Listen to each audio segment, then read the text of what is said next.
Bonjour à tous, chers élèves de première, j'espère que vous allez bien, que vous gardez la forme, que vous gardez la motivation dans cette période pas évidente. Continuez à garder en tête que c'est l'année prochaine que vous préparez aussi à travers ces chapitres-là qui vous seront très utiles pour ceux qui vont poursuivre la spé maths en terminale. Donc gardez la motivation, essayez de continuer à bien bosser en autonomie, de me poser des questions si nécessaire. Je vous propose sur cette vidéo qu'on corrige ensemble l'évaluation d'entraînement que je vous avais fait passer en ce qui concerne les suites. Donc cette évaluation-là, avec 4 petits exos qui font tourner les notions principales à connaître sur les suites de façon générale, les suites arithmétiques et les suites géométriques. Donc commençons par l'exercice 1 et par une suite arithmétique UN de premier terme U0 égale 1 et de raison 4. Donc première question censée être vraiment simple, calculer U1, U2 et U3. Donc je vous ai mis la correction U1 dans la mesure où U0 est égal à 1. On sait qu'une suite arithmétique, à chaque fois on ajoute la raison.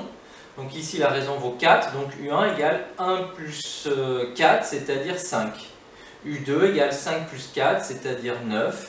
U3 égale 9 plus 4, c'est-à-dire 13. Ok, donc là j'espère que pour l'instant ça va. Ensuite, donner UN en fonction de n et calculer U19, ça revient à vous demander la formule explicite de la suite. Formule explicite d'une suite arithmétique, c'est UN égale U0 plus NR quand j'ai la chance de connaître U0, ce qui est le cas ici. Donc U0 est égal à 1, R est égal à 4, donc ça fait 1 plus N fois 4, donc 1 plus 4N. J'ai donc la formule explicite de ma suite arithmétique que je peux utiliser pour déterminer par exemple U19, puisque c'est ce qu'on me demande ici, en allant dans la formule et en remplaçant directement n par 19. 1 plus 4 fois 19 est égal à 77. Voilà pour cette première fournée sur la suite arithmétique, sur une suite arithmétique.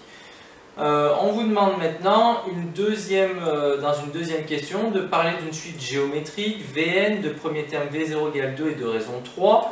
Même chose, pour faire tourner et se mettre en confiance, on vous demande de calculer V1, V2 et V3. V0 égale 2, on sait qu'une suite géométrique, à chaque fois, je dois multiplier par la raison pour avoir le terme suivant. Ça, c'est la formule récurrente. Je sais que Vn plus 1 égale Vn fois Q. Donc V1 égale V0 fois Q, c'est-à-dire V1 égale 2 fois 3, 6. V2, 6 fois 3, 18. V3, 18 fois 3, 54, etc. etc. Mais là, on ne demandait que V1, V2 et V3. Ensuite, on vous demande de donner Vn en fonction de n et calculer V10. Donc on vous demande la formule explicite. La formule explicite d'une suite géométrique, quand j'ai la chance, comme c'est le cas ici, d'avoir V0, alors je remplace V0 par sa valeur et la formule explicite c'est V0 fois Q puissance n. Donc V0 par sa valeur ça fait 2, la raison c'est 3, donc 2 fois 3 puissance n. Du coup je peux utiliser cette formule explicite pour calculer par exemple V10, c'est ce qu'on me demande ici, 2 fois 3 puissance 10. Alors là de tête c'est un peu compliqué, mais à l'aide de la calculatrice vous trouvez 118 098. Puis là, une question supplémentaire que d'ailleurs j'aurais pu rajouter pour la première question, puisque vous connaissez la somme des termes d'une suite arithmétique. Là, on vous demandait la somme des 10 premiers termes de la suite Vn. Donc Vn, c'est une suite géométrique, somme des 10 premiers termes, attention, il y a déjà un premier piège, vu que je pars à V0, les 10 premiers termes s'arrêtent à V9. Il y en a peut-être déjà qui ont fait cette première erreur-là, d'aller jusqu'à V10, parce qu'on vous en demande 10. Si je commence à V0, je m'arrête à V9 pour avoir les 10 premiers termes. La formule qui permet de calculer la somme des termes d'une suite géométrique, c'est V0 fois 1 moins Q puissance n divisé par 1 moins Q quand je pars de V0 comme c'est le cas ici. V0 il vaut 2, la raison elle vaut 3. Donc je vais dans la formule, je remplace V0 par 2, la raison par 3, le nombre de termes n c'est 10. D'ailleurs là il me manque le plus 1, normalement c'est n plus 1, parce que pour avoir le nombre de termes, si je commence à V0, j'ai un terme de plus que le rang du dernier. Donc j'ai n plus un terme, c'est-à-dire 10, là par contre le calcul est bon, divisé par 1 moins 3, 1 moins 3 ça fait moins 2, 2 divisé par moins 2 ça fait moins 1, donc là en fait 2 divisé par moins 2 ça fait moins 1, c'est comme si je faisais moins 1 fois 1 moins 3 puissance 10. Multiplié par moins 1 ça revient à changer les signes, donc ça fait moins 1 plus 3 puissance 10. C'est-à-dire 3 puissance 10 moins 1 c'est-à-dire 59 048. Bon, au pire, vous tapez ça correctement sur votre calculatrice, vous aurez directement ce résultat-là. Pensez bien sur votre calculatrice à mettre des parenthèses si vous ne voulez pas faire de tête 1 moins 3, ce qui me semblerait quand même faisable. Donc voilà pour le premier exercice, normalement pas de difficulté majeure, c'était pour se mettre un petit peu en confiance. Deuxième exercice maintenant, on vous dit soit UN une suite arithmétique telle que U4 égale 5 et U1 égale 11, calculez la raison et le premier terme de la suite. Donc là pour ça, il faut utiliser cette formule-là, formule explicite d'une suite géométrique quand je connais un autre terme que U0. C'est la formule à connaître, la formule à retenir pour une suite arithmétique. UN égale UP plus N moins P fois R. Et je peux utiliser cette formule pour trouver n'importe quel terme, puisque dans cette formule-là, UN, a priori, je vous conseille de prendre le terme le plus élevé que vous connaissiez, donc ici c'est U4. UP, vous avez aussi U1, et N moins P, du coup, ça fera 4 moins 1, c'est-à-dire 3R. C'est-à-dire que U4, c'est U1 plus 3R. Quand on y réfléchit bien, c'est logique, hein. Comment je fais pour passer de U1 à U4? J'ajoute 3 fois la raison. Hein, il y a 3 termes d'écart entre U1 et U4. U4 c'est 5, U1 c'est 11, 5 moins 11 ça fait moins 6, donc 3 fois la raison est égale à moins 6. Je divise par 3, ça me donne que la raison est égale à moins 2. Il y en a peut-être qui l'auront fait sans poser l'équation de tête, hein, se dire U4 c'est 5, U1 c'est 11, donc qu'est-ce qui s'est passé, comment on fait pour aller de U1 jusqu'à U4? On a perdu 6, enfin on a enlevé 6. Vu qu'on a ajouté 3 fois la raison, on a enlevé 6 divisé par 3 à chaque fois, donc moins 2, moins 2, moins 2, la raison c'est donc moins 2. Grâce à cette formule, je peux maintenant calculer U0, puisque je connais la raison. J'utilise un terme, donc j'utilise par exemple U1. D'après la formule, U0 égale U1 plus 0 moins 1 fois R. U0 égale U1 plus 0 moins 1 fois R. Donc U0 égale U1 qui vaut 11, 0 moins 1 ça fait moins 1, moins 1 fois moins 2, ça fait plus 2. Donc 11 plus 2, ça fait 13. Donc U0 est égal à 13. Là encore, il y en a qui ont peut-être raisonné par logique. Si la raison c'est moins 2, si U1 égale 11, alors si je veux revenir en arrière, si quand j'avance j'enlève 2, quand je recule j'ajoute 2.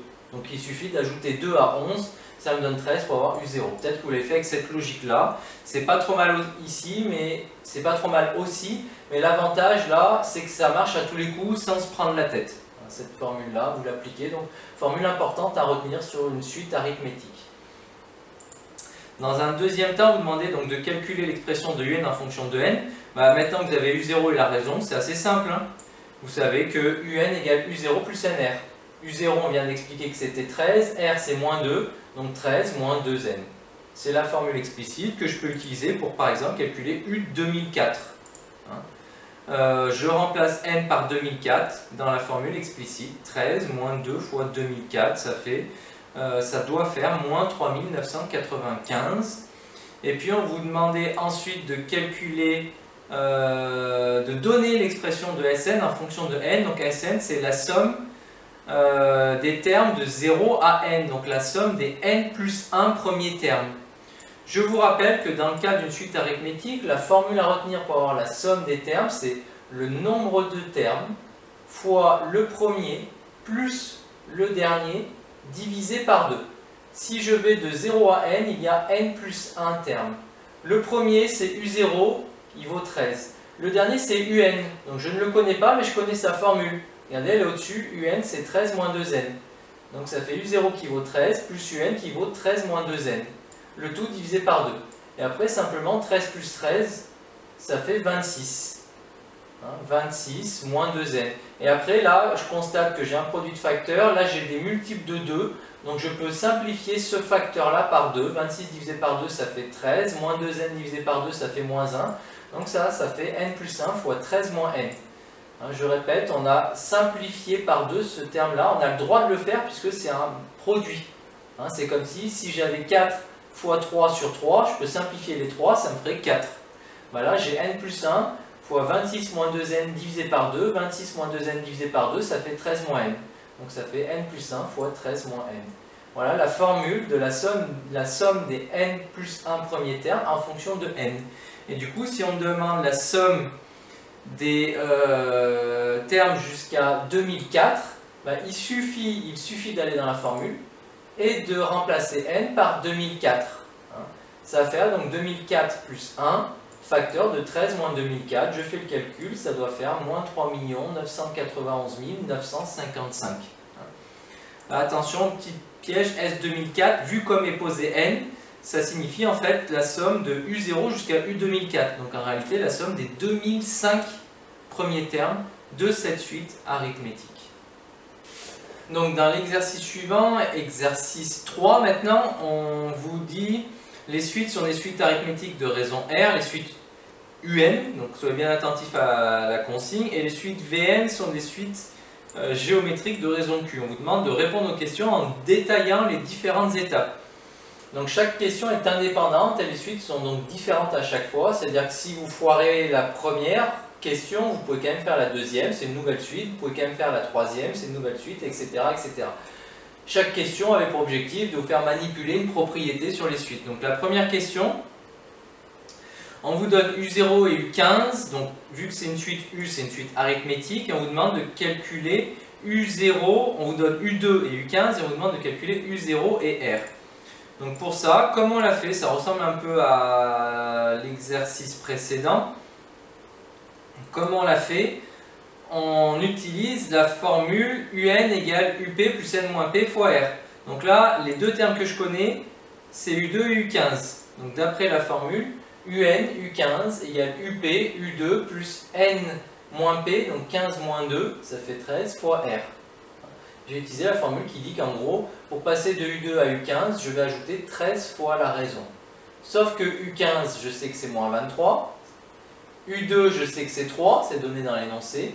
Donc en fait, j'ai cette équation-là, dont la résolution va me permettre de trouver la raison.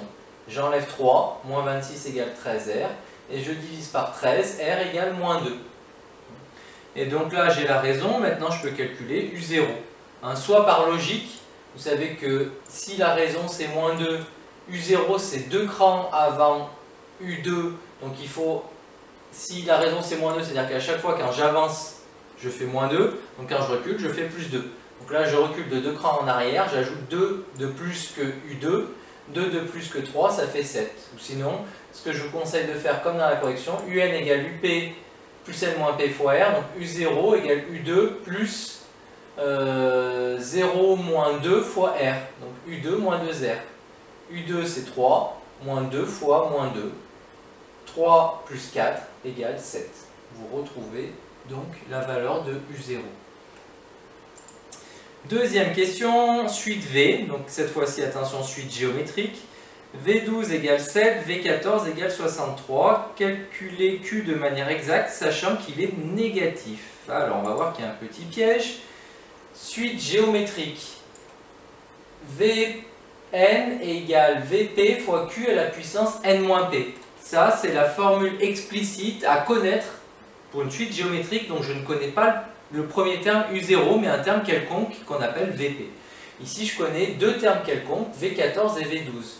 Donc la formule, elle me dit que V14, ce sera V12 fois Q à la puissance 14 moins 12. Donc c'est-à-dire V12 fois Q au carré. V14, je le remplace par sa valeur, c'est 63. V12, je le remplace par sa valeur, c'est 7.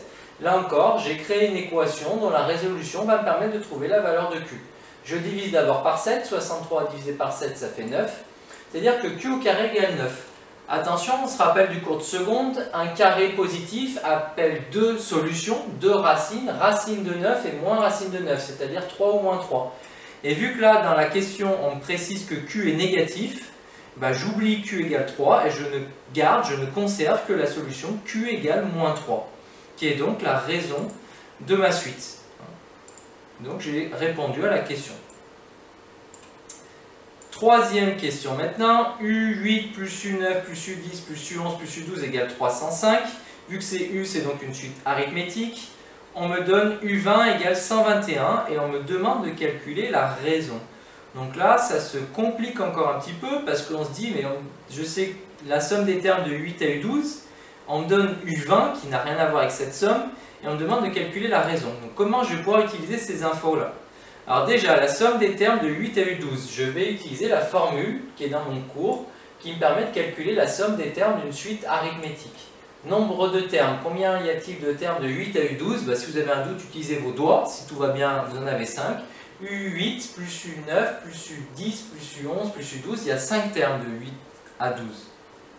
Donc le nombre de termes, c'est 5 fois le premier U8 plus le dernier U12 divisé par 2. Ça, c'est la formule de la somme des termes d'une suite arithmétique. Qu'est-ce que je peux faire ensuite? Je les exprime en fonction de U0. U8, je sais que c'est U0 plus 8R. U12, c'est U0 plus 12R. Donc là, j'ai 2 U0 et j'ai 8R plus 12R, 20R dans ma parenthèse. Toujours égal à donc, la somme qui était donnée dans l'énoncé, 305. Qu'est-ce que je peux faire ensuite? Ici, j'ai par exemple simplifié par 2, un peu comme tout à l'heure. 2U0 plus 20R divisé par 2, ça fait U0 plus 10R. J'aurais encore pu tout multiplier par 2 et me dire que 5 fois 2U0 plus 20R, ça faisait 305 fois 2, 710. Mais là, j'ai choisi, je répète, de simplifier ça par 2. Donc ça fait 5 fois U0 plus 10R égale 305. J'ai distribué mon 5. Ça fait 5 fois U0 plus 50R égale 305. Première équation. Or, j'ai une deuxième information dans cet énoncé qui est que U20 c'est 121. Mais U20 qu'est-ce que c'est? C'est U0 plus 20R. Donc c'est-à-dire que U0 plus 20R égale 121. Et là maintenant en fait j'ai créé un système d'équations. J'ai un système de deux équations à deux inconnus. Mes deux inconnus sont U0 et R. Si vous préférez, vous pourriez les appeler X et Y. Et donc maintenant, l'objectif, puisque c'est la question de trouver U0 et R, c'est de résoudre ce système d'équations pour trouver la valeur de U0 et de R. Pour résoudre ça, vous avez plusieurs possibilités. Moi, par exemple, là, je m'aperçois en relisant ma correction que j'aurais pu sûrement simplifier, c'est même pas sûrement, j'aurais pu simplifier tout ça par 5. Hein, ça m'aurait grandement simplifié la tâche. Là, j'ai choisi de faire une combinaison linéaire en multipliant ma deuxième ligne par 5. Donc si je multiplie tout par 5 en bas, je me retrouve avec 5U0 plus 100R égale 121 fois 5, 605. Et maintenant, vous vous rappelez du principe, en tout cas je vous rappelle le principe de la combinaison linéaire qui est d'éliminer une des variables. Donc là, j'ai multiplié par 5 justement pour avoir les mêmes coefficients devant les U0. Donc maintenant, par exemple, je fais soit ligne 1 moins ligne 2, ou soit moi j'ai préféré faire ligne 2 moins ligne 1 de façon à avoir des valeurs positives. 5U0 moins 5U0, ça s'annule, c'est le but de la combinaison linéaire. 100R moins 50R, il me reste 50R, égale 605 moins 305, c'est-à-dire 300. Je divise par 50, R égale 6. Et du coup, on me demandait juste la raison sur cette question-là. Voilà, on me demandait juste la raison, donc la raison est égale à 6. Après, j'aurais pu, par exemple, trouver U0 maintenant, parce que U0, ça serait U0 plus 20, R égale 121. Maintenant que je sais que R égale 6, ça fait U0 plus 20 fois 6, donc U0 plus 120 égale 121. Donc U0 serait égal à 1, a priori. Et par ailleurs, donc je le dis et je le répète, il faut aboutir à ces deux équations, donc utiliser la somme des termes et utiliser le fait que U20 soit égal à 121. Pour aboutir à ce système, il y a plein de possibilités ensuite pour résoudre ce système. Je vous dis, là, en relisant ma correction, je m'aperçois que simplifier cette ligne par 5, ça aurait été beaucoup plus simple. Mais bon, bah là, j'ai multiplié la deuxième par 5, ensuite j'ai fait ma combinaison linéaire, on aboutit aussi. Je n'ai pas choisi la solution la plus simple, mais j'ai quand même choisi une solution qui marche, c'est déjà pas mal. Question suivante, Vn égale 3 à la puissance n plus 1 sur 4 à la puissance n plus 3. On me demande de calculer Q. Donc je sais que j'ai affaire à une suite géométrique. Petite astuce, 3 à la puissance n plus 1, ça revient à 3 à la puissance n qui augmente de 1. Donc on multiplie une fois de plus par 3. Donc on peut casser ça et dire que 3 à la puissance n plus 1, c'est 3 puissance n fois 3. De la même façon, 4 à la puissance n plus 3, c'est 4 puissance n fois 4 puissance 3. Hein, ça c'est une propriété du cours. Là je vais me servir de mon tableau pour vous la reformaliser. Q à la puissance a plus b, je peux toujours dire que c'est Q puissance a fois Q puissance b. Donc voilà pourquoi ici 4 puissance n plus 3, bah, c'est cette propriété-là, hein, où Q égale 4, A égale N, B égale 3. Ça me fait 4 à la puissance N fois 4 à la puissance 3. Donc j'ai utilisé ça ici, ça me permet de faire des simplifications. J'ai remis les choses dans l'ordre ici, donc 3 puissance n fois 3, c'est 3 fois 3 puissance n. 4 au cube, 4 fois 4, 16 fois 4, 64. Ça me fait donc 3 sur 64 fois 3 sur 4, le tout à la puissance n. Et là, en fait, on reconnaît exactement la formule explicite d'une suite géométrique. Là, vous avez V0 fois Q puissance n. C'est-à-dire que V0 égale 3 sur 64, Q égale 3 quarts. Voilà, là encore une fois, c'est une des possibilités qui marche pour trouver la raison. Une autre possibilité qui marche, tiens, je vais vous la faire sur mon tableau, parce que c'est pas inintéressant. Souvent, quand je veux calculer la raison d'une suite géométrique, alors qu'est-ce que je vais faire? Je vais faire Vn plus 1 divisé par Vn. Qu'est-ce que ça va me donner? Vn plus 1, je vais dans Vn, dans la formule de Vn, j'augmente n de 1. Donc là, attention, suivez bien, ça ferait 3 à la puissance n plus 1 plus 1. Donc 3 à la puissance n plus 2 divisé par 4 à la puissance n plus 1 plus 3. Je remplace le n par n plus 1. Donc 4 à la puissance n plus 4. Divisé par Vn, ça revient à multiplier par l'inverse de Vn. Donc l'inverse de Vn, ça ne sera pas 3 puissance n plus 1 sur 4 puissance n plus 3, mais 4 puissance n plus 3 sur 3 puissance n plus 1. Je vais simplifier ça. Si vous avez suivi la propriété que je vous ai rappelée tout à l'heure, 3 puissance n plus 2, c'est 3 puissance n fois 3 au carré. Fois 4 puissance n plus 3, c'est 4 puissance n fois 4 au cube. Le tout divisé par 4 puissance n plus 4, c'est 4 puissance n fois 4 puissance 4, fois 3 puissance n plus 1, c'est 3 puissance n fois 3. Maintenant, je fais mes simplifications. J'ai par exemple 3 puissance n avec 3 puissance n, merci, au revoir. 4 puissance n avec 4 puissance n, merci, au revoir. Qu'est-ce qu'il me reste? Il me reste un 3 au carré simplifié par un 3. Il va donc rester, alors, allez, je vais vraiment détailler. Allez, je vais reprendre au-dessus. Pour essayer de bien vous aider, parce que c'est des petits calculs pas inintéressants. 3 au carré, si vous voulez, je peux dire que c'est 3 fois 3. 4 au cube, je peux dire que c'est 4 fois 4 fois 4. En bas, qu'est-ce que j'ai comme survivant? 4 puissance 4, c'est 4 fois 4 fois 4 fois 4 fois 3. Et là, maintenant, je simplifie tout ce qui peut l'être. 3, 4, 4, 4. Qu'est-ce qui reste? Un 3 ici, un 4 ici. Donc finalement,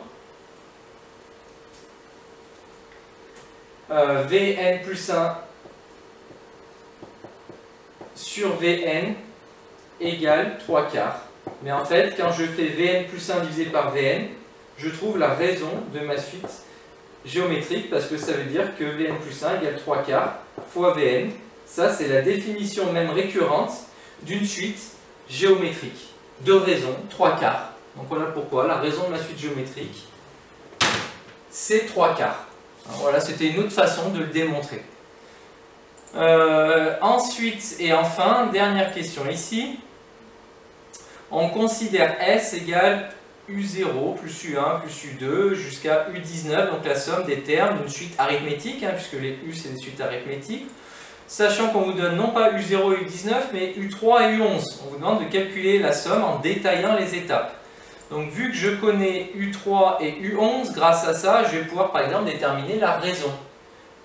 Grâce à la formule explicite, UN égale UP plus N moins P fois R, U11 égale U3 plus 11 moins 3 fois R. Donc U11 égale U3 plus 8R.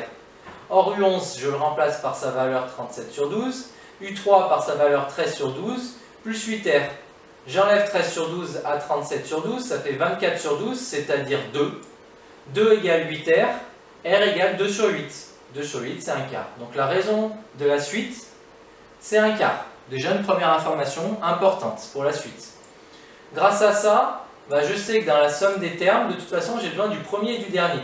Donc il va falloir que je détermine U0 et U19. Maintenant que je connais la raison, je peux par exemple utiliser U3 pour déterminer U0. UN égale UP plus N moins P fois R, donc U0 égale U3 plus 0 moins 3, c'est-à-dire moins 3 fois R. Donc U0 c'est U3, 13 douzièmes, moins 3 fois 1 quart, donc moins 3 quarts. 13 douzièmes moins 3 quarts, ça fait 13 douzièmes moins 9 douzièmes, ça fait 4 douzièmes, c'est-à-dire 1 tiers. Là j'ai U0. Or, dans la somme des termes, j'ai besoin du premier, mais aussi du dernier, U19. Or, UN, maintenant que je connais U0 et R, j'ai sa formule explicite complète, U0 plus NR, c'est-à-dire 1 tiers U0, plus 19, si je veux calculer U19, fois la raison qui vaut 1 quart. Donc 1 tiers plus 19 quarts, le dénominateur commun c'est 12, ça doit faire donc du 4 douzièmes plus 57 douzièmes, c'est-à-dire 61 sur 12. Maintenant, j'ai ma somme, je connais le premier terme, je connais le dernier terme, je vais trouver facilement le nombre de termes, de 0 à 19, il y a 20 termes. Donc la formule pour donner la somme des termes d'une suite arithmétique, nombre de termes 20, plus le premier 1 tiers, enfin fois le premier 1 tiers, plus le dernier 61 sur 12, le tout divisé par 2. Là, je mets tout sur 12, ça ferait 65 sur 12, par ailleurs 20 divisé par 2, ça fait 10. 10 fois 65 sur 12, ça fait 650 sur 12, c'est-à-dire 325 sur 6, ou encore environ 54,2. Voilà une belle question. Si vous avez séché là-dessus, je peux le comprendre. Par contre, j'espère que vous avez réussi à suivre la correction. Maintenant, exercice 4 de cette évaluation d'entraînement, on passait à l'étude du sens de variation d'un certain nombre de suites. Donc pour ça, on l'a vu, il y a plusieurs possibilités. Donc, première question, UN égale n carré moins 3n plus 1. Dans la correction, là j'ai choisi par exemple de passer par une fonction, puisqu'on a vu le sens de variation d'une suite, ce sera le même que le sens de variation de la fonction à laquelle elle peut se rapporter. Donc j'appelle la fonction de x carré moins 3x plus 1. J'ai donc juste à étudier sur n, donc sur l'ensemble des réels positifs, enfin des entiers, pardon, pas des réels, des entiers positifs sur l'ensemble n, le sens de variation de x carré moins 3x plus 1. Pour étudier ce sens de variation-là, vous avez plusieurs possibilités. On pourrait passer par la dérivation. Je dérive cette fonction, ça ferait 2x moins 3, donc ça s'annule en 3 demi, c'est-à-dire en 1,5. C'est négatif avant, positif après, donc sens de variation décroissant jusqu'à 1,5, croissant après. Sinon, je passe par les propriétés, vues en seconde, sur un polynôme du second degré. Pour avoir le sens de variation, sa parabole représentative serait convexe, car le coefficient A est positif. Il a pour sommet alpha, bêta, là, ça me permet de faire des petits rappels. Alpha c'est moins b sur 2a, donc ici ça fait moins 3, c'est-à-dire 3, sur 2 fois 1, 3 demi c'est 1,5. Donc alpha vaut 1,5, ça veut dire que le changement de variation se fait en 1,5. A étant positif, la fonction est décroissante avant, croissante après. On en déduit donc, en ce qui concerne la suite, la partie qui nous intéresse, c'est la partie des entiers positifs. Donc, c'est-à-dire qu'en gros, de 0 à 1, elle est décroissante. À partir de 2, n égale 2, c'est le premier entier supérieur à 1,5, le premier entier qui est dans cet intervalle-là. La suite, un est croissante. Donc, U0, U1, c'est décroissant. À partir de U2, ça devient croissant. Voilà une possibilité qui marche bien pour étudier le sens de variation de cette suite, passer par la fonction à laquelle elle se rapporte. Pour la deuxième question, là on a une suite définie de manière récurrente. On vous donne U0 et on sait que UN plus 1 est égal à 2UN au carré plus UN plus 3. Une possibilité là, une autre possibilité pour étudier le sens de variation, c'est de calculer le signe de la différence.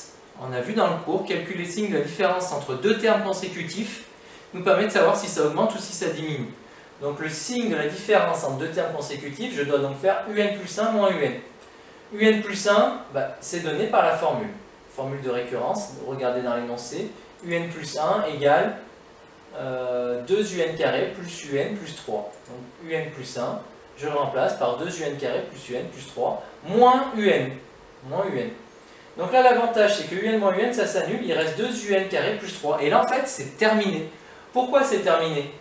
Un au carré, un carré positif. Je multiplie par 2, ça sera donc positif. J'ajoute 3, je suis sûr que c'est strictement positif. Là, j'ai la somme de deux termes strictement positifs.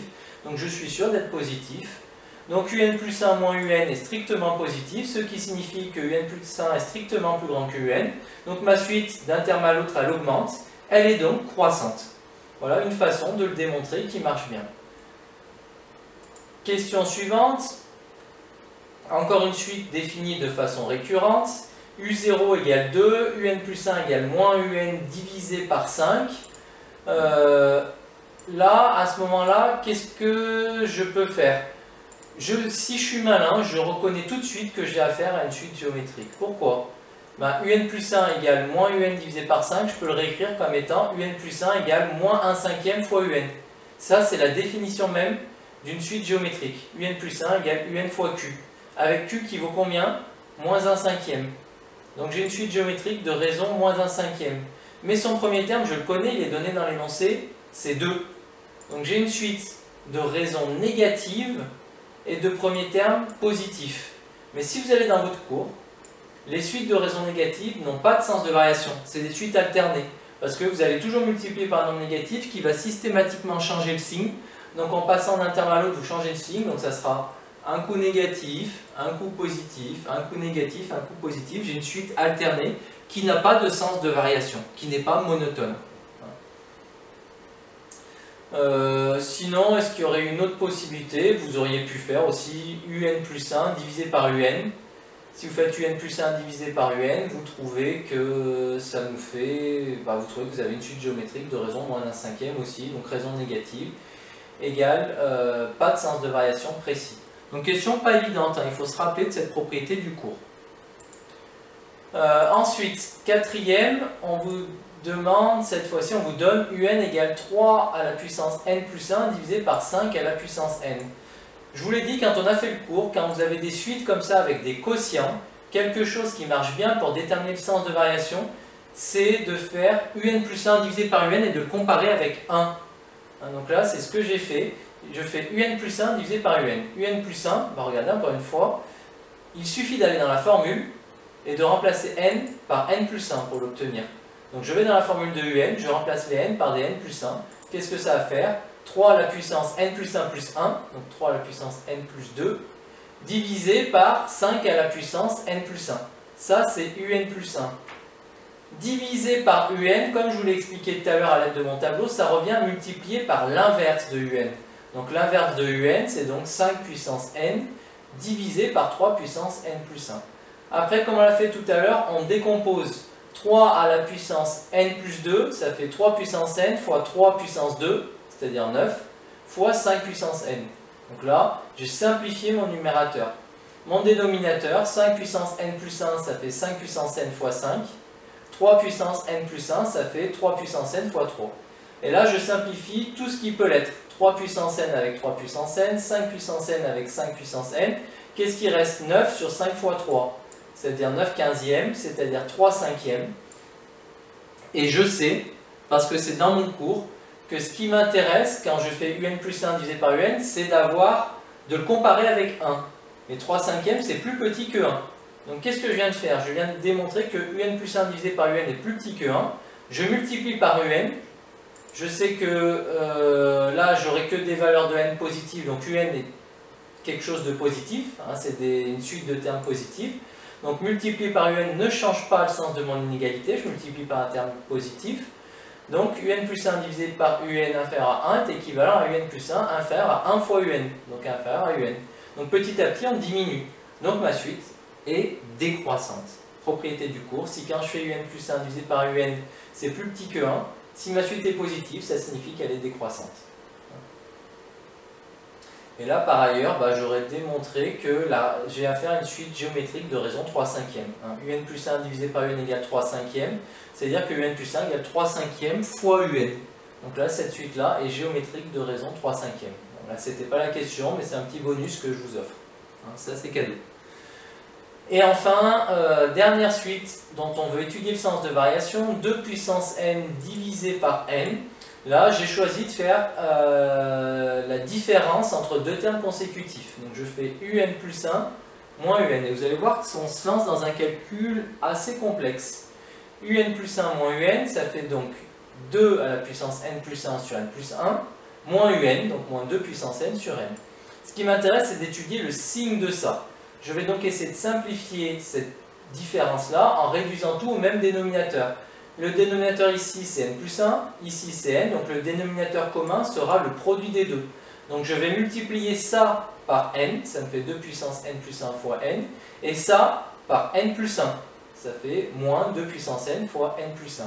En bas, j'ai donc mon dénominateur commun, le produit des deux, et en haut, je vais simplifier ce qui peut l'être, donc là ça fait n fois 2 puissance n plus 1, moins 2 puissance n fois n, donc moins n fois 2 puissance n, moins 2 puissance n fois 1, moins 2 puissance n.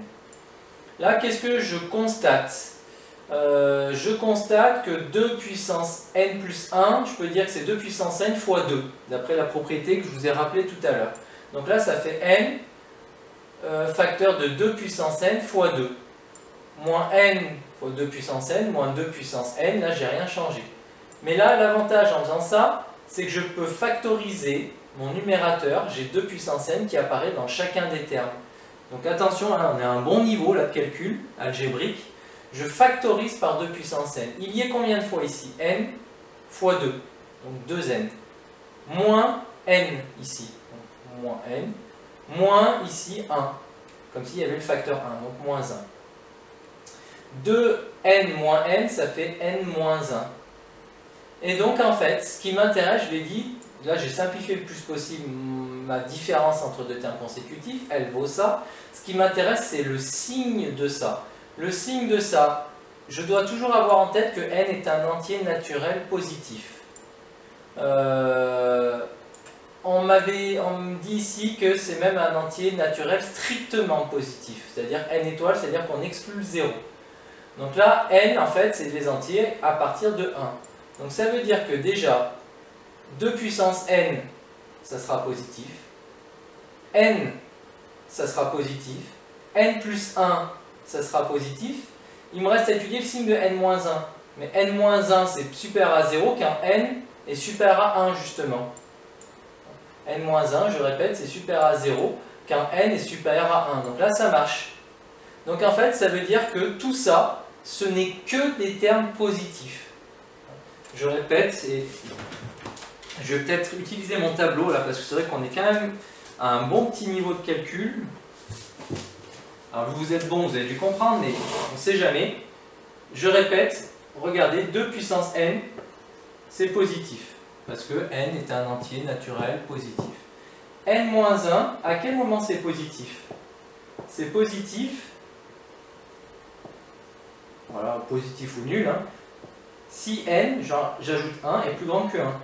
Mais là, c'est bien le cas, vu qu'on précise dans l'énoncé que n, c'est un entier naturel en enlevant, en excluant 0. Donc là, n-1, si vous prenez des entiers plus grands que 1, n-1 sera bien plus grand que 0. n, il est plus grand que 1, donc il est plus grand que 0. n plus 1, il est plus grand que 1, donc n plus 1 sera aussi plus grand que 0. Donc en fait, chacun de ces termes est positif. Vous multipliez et divisez des termes qui ne sont que positifs, le résultat sera positif. Conclusion, un plus 1 moins un est positif. Ça signifie que un plus 1 est supérieur à un, que donc l'intervalle de ça augmente, que donc ma suite est une suite croissante. Voilà, encore un exemple d'un bon petit niveau pour démontrer le sens de variation. On peut terminer sereinement ou pas, mais en tout cas terminer avec le bonus, qui est de calculer la belle somme suivante. Donc si on vous demande de la calculer, c'est qu'évidemment il ne faut pas aller sur la calculatrice, il faut essayer de trouver une logique. La logique que je vois, c'est que pour passer de 502 à 513, j'ajoute 11. Pour passer de 513 à 524, j'ajoute 11. Donc a priori, c'est la somme des termes d'une suite arithmétique. On remarque que c'est la somme des termes d'une suite arithmétique de raison 11. C'est-à-dire que le premier terme, c'est 502. Le dernier terme, ce sera donc U0 plus NR. la raison valant 11, donc U0 plus 11N, c'est-à-dire 502 plus 11N. Donc, vu que le dernier terme, je sais que c'est 667, je sais que 667, c'est 502 plus 11N. C'est-à-dire, j'enlève 502, 667 moins 502, ça fait 165. 165 est donc égal à 11N, je divise par 11, N égale 15. Ça signifie donc que le dernier terme, ce sera U15. Et là, c'est l'erreur volontaire, vous voyez qu'elle apparaît en rouge. Ça signifie donc que ça c'est U0 et que ça c'est U15. Combien y a-t-il de termes de U0 à U15? Non pas 15, mais 16. Ça c'est l'erreur volontaire que j'ai rajoutée dans ma correction. Donc le 15 en fait c'est un 16. Et donc la formule qui me permet de calculer la somme de U0 à U15, des termes d'une suite arithmétique. Le premier U0 c'est 502, il est là. Le dernier c'est 667. Combien il y a de termes? Vu qu'on a calculé que le premier c'était U0, que le dernier c'est U15, il y a 16 termes. Donc je fais 16 fois 502 plus 667 sur 2. 502 plus 667, ça fait 1169. 16 divisé par 2, ça fait 8. Et 8 fois 1169, le compte est bon, ça fait 9352. Voilà la somme des termes. Si jamais vous avez un doute, vu que vous avez un peu que ça à faire en ce moment, enfin, je sais que vous avez plein d'autres choses, mais si vous ennuyez en tout cas, bah faites 502, plus 513, plus 524, plus 535, plus 546, etc. jusqu'à 667 sur la calculatrice. Si elle est encore en forme, votre calculatrice vous indiquera 9352 et vous pourrez être fier d'elle et fier de vous. Voilà, j'espère que toute cette correction, toute cette évaluation vous aura aidé à mieux maîtriser toutes ces petites propriétés très techniques sur les suites arithmétiques, sur les suites géométriques. Si vous avez tout bien compris, bravo. Hein, si jusque-là il y avait des petites erreurs, des petites incompréhensions, c'est normal, vous êtes tout seul. J'essaye de faire au mieux pour vous donner des vidéos, de vous donner des outils pour vous aider. Vous de votre côté, j'imagine et j'espère que vous essayez de faire au mieux pour travailler, mais on n'est pas dans les conditions idéales. Hein, on n'est pas comme quand c'est en classe où j'ai tout de suite la question, je peux vous fournir une réponse directe. Là, c'est pas simple. Donc s'il y avait encore des choses qui n'étaient pas claires, c'est totalement normal. Par contre, j'espère que cette correction vous aura aidé à essayer d'éclaircir un petit peu tout ça et à continuer à progresser, à bien bosser. Bon courage à vous!